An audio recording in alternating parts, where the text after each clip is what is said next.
The next session I will pass to my teammate Justin about the Amanda session. Justin, are you okay? Yeah, sure. Thank you. Hi, everyone. I'm Justine Tang.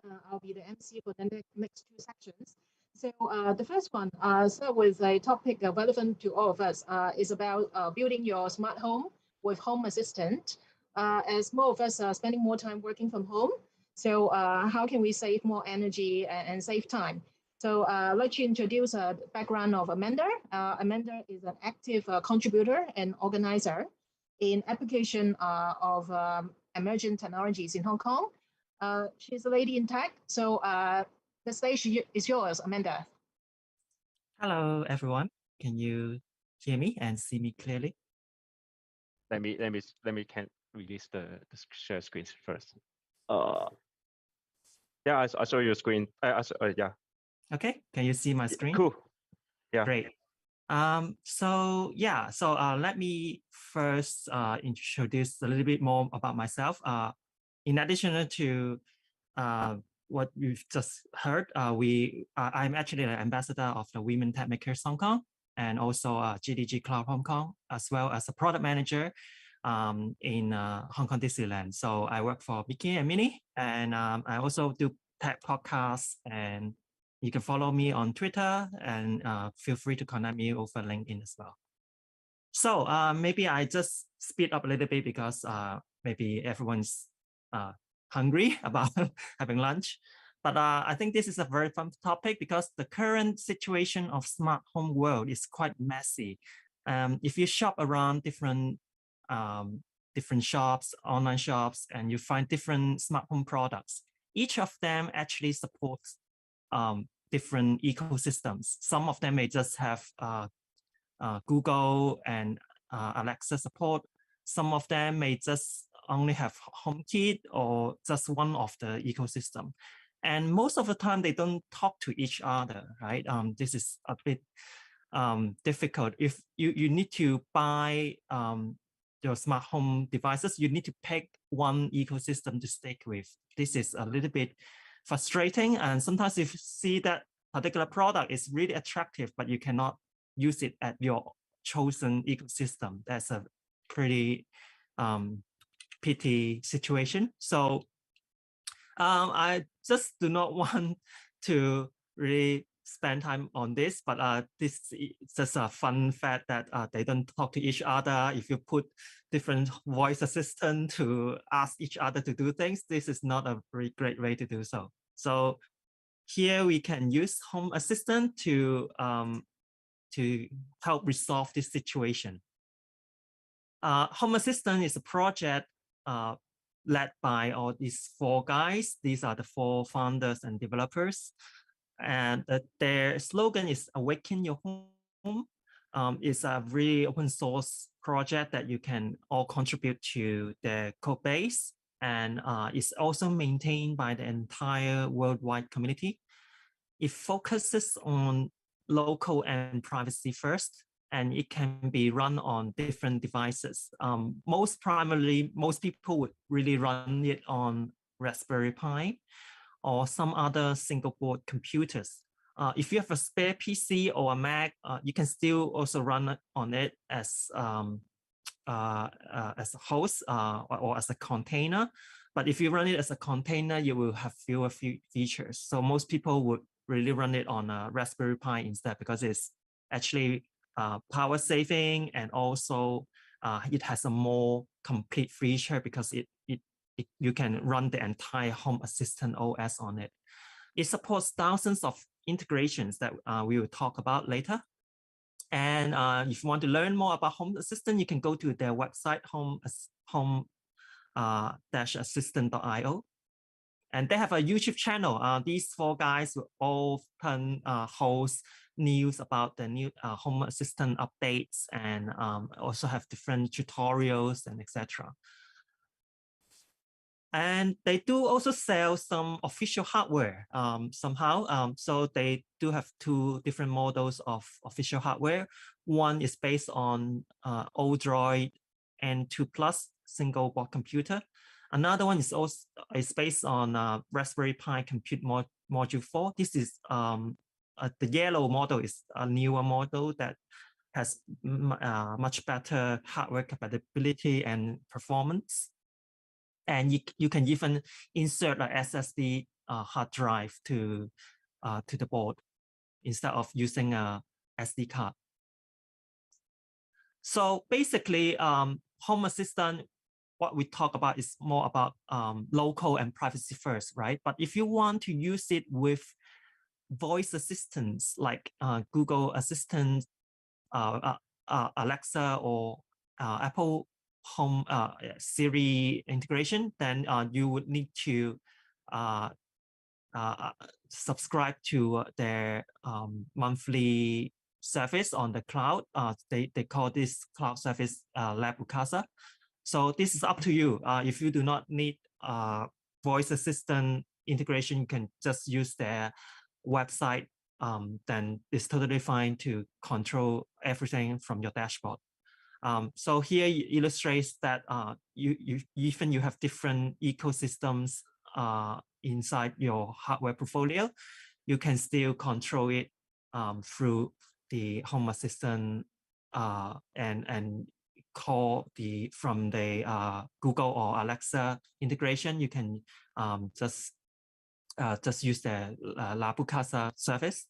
Or if you are on the Apple side, if you want to just control it through Siri, you do not need this cloud service. You can just use the built-in service, but just need to make sure that your Raspberry Pi is always connected to the internet. We will come back to that in a second. There are so many different integrations that you can use with Home Assistant. For example, just we mentioned a few names: Google, Apple, Amazon, Alexa. For hardware side of the ecosystem, you can use Philips Hue, IKEA, or many different Chinese branded smart home solutions as well, like Tuya and some UV or switchboard, and those kind of integrations are actually existing, but obviously there are different maturity of these integrations. So many of these integrations are maintained by the community, and they're not really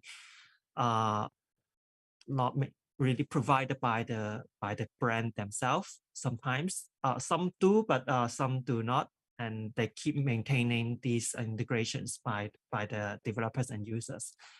And there are also some other software integrations as well, like IFTTT and Slack, Twitter, Telegram, that you can actually automate your home home automation integrations with all these software services. So there are different terminologies that you need to keep in mind when you're setting up a Home Assistant integration with your home devices. So so they have, like, integration is like a package of like supporting a particular hardware type. Like for example, I use Arlo doorbell and camera as an example here. So there's an integration called HACS Arlo. So it's supporting Arlo devices for Home Assistant. And there's also devices, is the actual hardware that you refer to. And each hardware would also have a bunch of entities. So there are different sensors within that hardware. Like, for example, the camera would maybe have a sensor for battery level, or for some other like light level, or whether there's sound, whether there's video stream. And so there are many different entities that you can find in the integration itself. So you will make use of all these terminologies when you're setting up a Home Assistant setup for your home. And there are also other community plugins or add-ons that you can use. So there's a community store for Home Assistant called HACS. So there are some very useful add-ons that I believe everybody would, who is using Home Assistant, would probably want to install, like the Visual Studio Code Server. which is help maintaining all your settings, setting files. You can just use it inside your dashboard. Another integration is Load-RED. If you're familiar with all these Load-RED flowchart, you can use just drag and drop your entities and devices, and you can just do all this integration much easier. You can also SSH to your Raspberry Pi through the dashboard, very direct. You can even use NGX reverse proxy to maintain your to make sure that your home assistant can be exposed to external network, and you can use it remotely. And obviously, you do not want to screw up your configuration files. You can also install this Google Drive backup to back up your configuration files every day. So for a very basic concept of how you can automate your home, right? This is a particular simple example. So there's like you have a kind of an air conditioner, and then you can set different conditions to ask it to turn it on or not. So for example, when you have a temperature sensor that detects your room is above or equal to 28 degrees, and it lasts for 30 minutes. And then you have another motion sensor detects that someone is at home, someone's moving. These are all triggers, right? You can then trigger an action that can turn on your air conditioner, provided you have all this hardware that supports home assistant integrations. So all these are different states and conditions that you can use in home assistant as well. I can show you later actually how it is being set up. If you feel that setting up all these complicated conditions and triggers actions are a little bit overwhelming, you can also use existing smart home solutions from Google Home, Apple Home, and Amazon Alexa to just to use all the current app to create the routines and set up all these conditions. So these are like once you connected all your devices to your home assistant, you can find your device that originally, for example, they do not support HomeKit. You can also add them to your Apple Home integration. So you can use your Apple Home app to control a Google only device, for example. And obviously, Home Assistant, one of the great strengths it has a very great customizable and responsive dashboard that you can quickly control different devices. You can glance the device states and also monitor the state changes across time. So you can also see how things have changed and figure out what who is at your home or who is watching TV and things like that. And also there's if you are living overseas, you may have a solar panel installed on your rooftop, and you can actually even contribute your power saving back to the electric grid. And there are also dashboards showing you how much energy you have spent at your home, provided that your electrical devices have power management or power monitoring features. So this is also a very advanced feature that most other smart home apps wouldn't provide. So how do you get started, right? First, you need to get a Raspberry Pi, preferably a Generation 4 device with at least 4 GB of RAM. So if you have a Raspberry Pi Generation 3, is still usable, but the performance wouldn't be as good. You need to also have a very stable power supply, better with more than or equal to 3.5 amp of the power supply. So it's power. The Raspberry Pi is powered with USB Type-C cable, but you need to connect to a better power supply. And you also need to prepare a good micro SD XC card. So preferably a A2 class. So you can, when you're buying a micro SD card, you have to see like which one is good for application read and writes. So because Home Assistant is the OS, right? So you read and write a lot of small files. So a typical micro SD card may not be durable for this kind of purpose. So you better buy one with an A2 class, so you can use your SD card much more longer than other ones. And better, you can connect your Raspberry Pi with an Ethernet cable to make sure that the internet connection is stable enough to control all your home appliances. Wi-Fi still works, but if your Wi-Fi connection drops or the signal is being interfered, you will not be able to control your smart home devices. And then there is also instructions on the Home Assistant website. You can download the Home Assistant OS image. It's just an image file. And then you can use a tool called Banana Etcher to burn this image file to your SD card. Just a very simple process, just a 3-step process. Choose the file, and then choose your SD card drive, and then you can just flash it. So once you have done that, you can then insert your micro SD card to your Raspberry Pi device and power it up. And then you can go through all this wizard to set up your smart home. So Home Assistant will automatically detect what kind of smart home devices that you have already in your network. So you can configure it straight away. But obviously not all devices can be discovered automatically. Some of them you need to still manually configure. I can show you a little bit of that later. So let me do a very quick demo of my Home Assistant setup. So here you can see a dashboard, right? Here you can see that I have a lot of things already set up at my home. So you can create a dashboard like this that you can shows all your sensors, their states.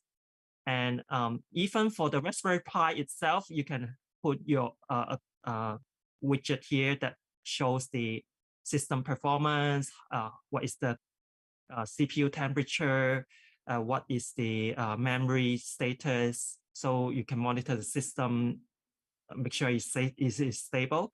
Here you also got some your sunlight availability, like when the sun is set, when the sun is rising, and also the weather conditions in your region.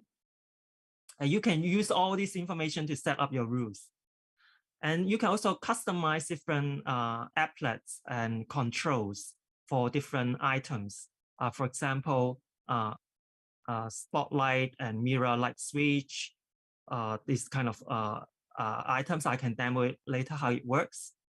And for different states, sensor states, you can have different diagrams as well, and to monitor like the power usage, power voltage. I have a smart camera and doorbell in my fridge and also at my home main door. So I can also give a snapshot of it. You can even put your smartphone, for example, your Android phone, your iPhone, it also have different sensors inside, right? So this is the device, these are the entities that you can actually monitor your smartphone status as well by putting all this hardware. And you can also put like smart TVs into your dashboard. So to set this up, it's not that difficult to do so. If you just set up the Home Assistant, get up and running, you can go through all the widgets. But then you can also still customize a lot of things. And you can also see the trends of the of each item, right? Each sensor, you can click on it and you can see all the history of the sensor. So for example, in my room, I turned on the air condition last night and you can see the temperature drop a lot. Before that, it was pretty hot. So something like that. So if you also want to monitor your energy level, you can actually have an energy dashboard as well. So I have a smart plug that supports power monitoring. You can see that how much power is consuming per day, per month, per week, per year. And if you have even solar panels installed on your rooftop, you can also view the status, whether you are submitting your power back to the grid. And obviously, you may have to configure a lot of detailed configurations with your smart home devices. So if you have installed a Studio Code server, Visual Studio Code server plugin, you can actually configure all these setting files straight away from your dashboard. So obviously, to access this dashboard, you need to set up your own account and credentials. So not everyone can do it. But once you have installed this plugin, you can actually maintain all these settings files, and you can read a lot of the Home Assistant documentation to learn how to set up different settings. These are just a YAML file that you can actually, the syntax is pretty simple, and you can refer to different documentation to set up your hardware. So some different integrations may require different attributes to set up before. For example, you may call a particular API for the switchboard, for example. So you need to configure the API URL and also the credentials and things like that. So there are a lot of forums that you can refer to configure all these kind of items. And then you can set up automations like something like this. So for example, I have an automation here. Sorry about naming this in Chinese, but here it just says if you turn on your TV, then I will detect how long it turns on, and then if that condition changes, then I will trigger an action that will turn on my TV backlight and turn the brightness to 100%. So you can set up all these kind of integrations. And I can demo it a little bit on how it will actually work. So this dashboard is actually interactive. You can actually control the smart home devices itself. So as you can see here, I have, let me put this aside and here, okay. I have a smart switchboard robot here. Here is also a light switch. So I can actually, if I just press this mirror light switch, and it will, you will notice that the robot will actually try to press the button after a few seconds, and you will turn the lights on. So the lights is actually here on top of my mirror. So that's why it's called mirror light switch. And you can also control something like this. So this is a Philips Hue Go spotlight product. So if I turn this on, you can see that it's actually turning it on, and I can also set different colors straight on my dashboard. And also I can set the brightness as well. And so you can see that it's actually controlling quite instantaneously. It's a real-time control because Home Assistant is connecting your devices through your local network. So it doesn't really need to talk to the cloud. But if you want to talk to the cloud, some devices do require you to use cloud integration to integrate your smart home devices. But some of them, you can also connect it through the local network. So this is kind of the powerful capability of Home Assistant in a glance.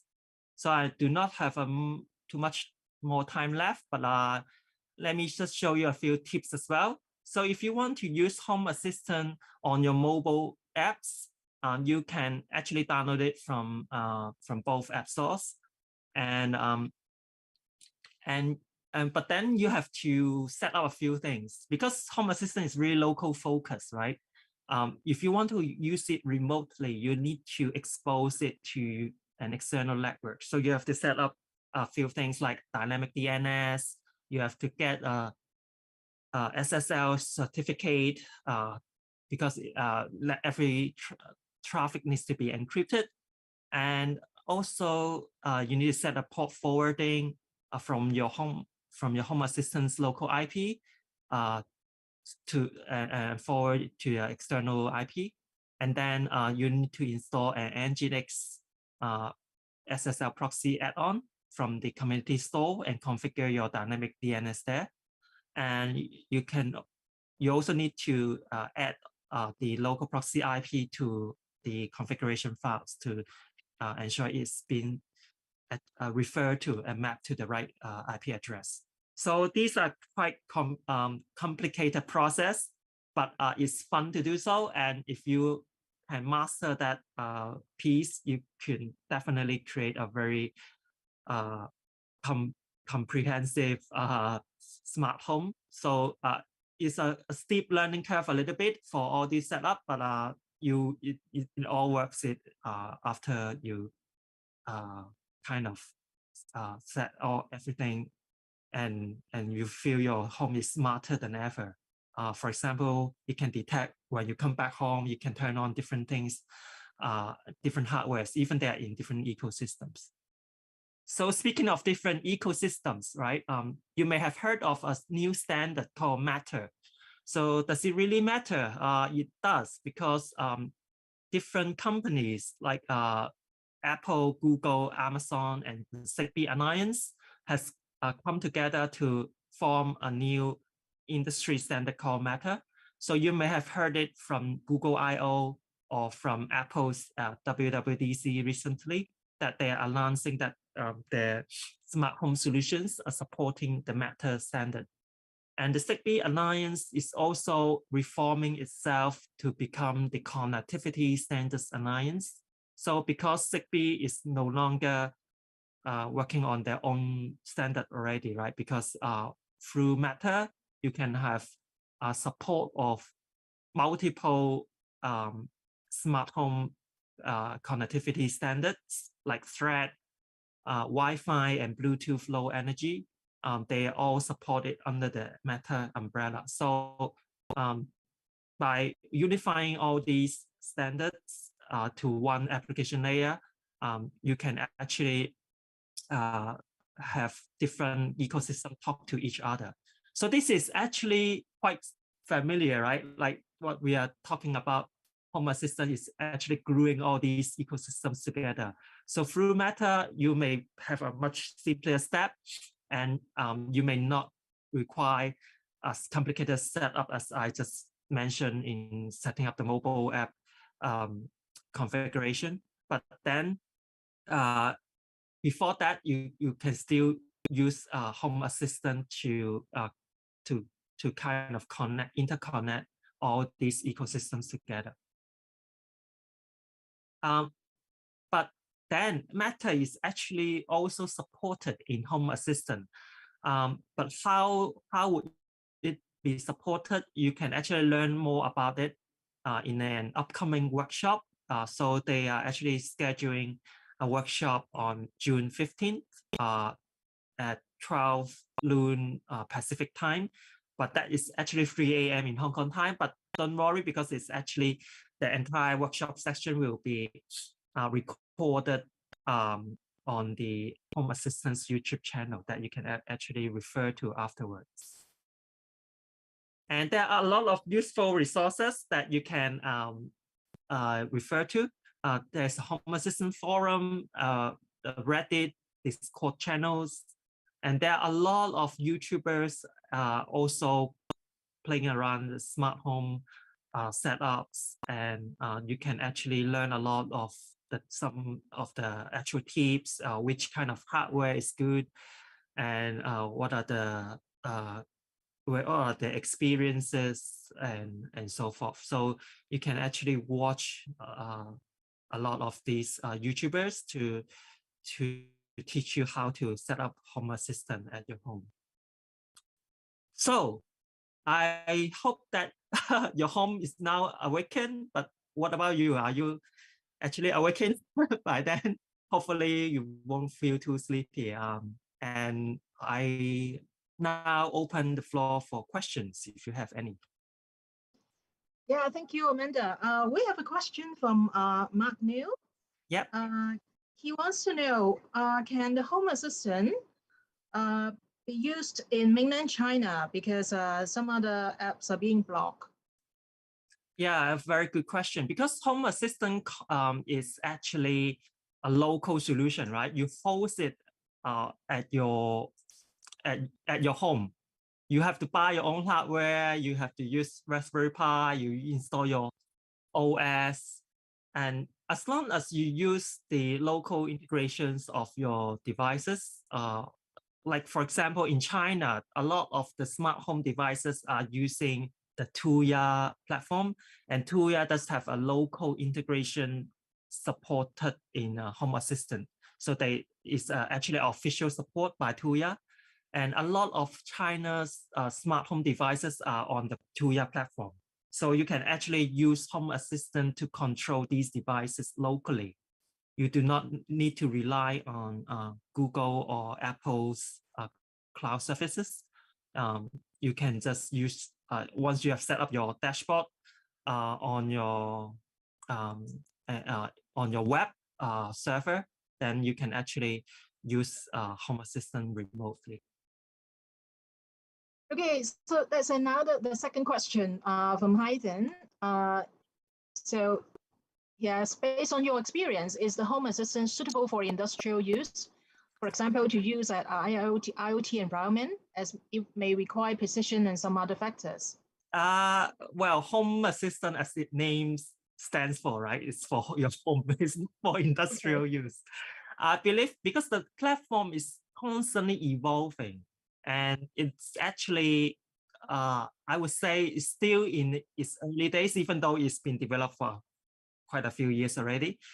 But the changes of the platform is actually quite rapidly happening every day. Yesterday, I just make sure my setup is kept up to date. And even today, you can see that I have one new OS set up, like update that I can install. So they are actually updating the platform very rapidly.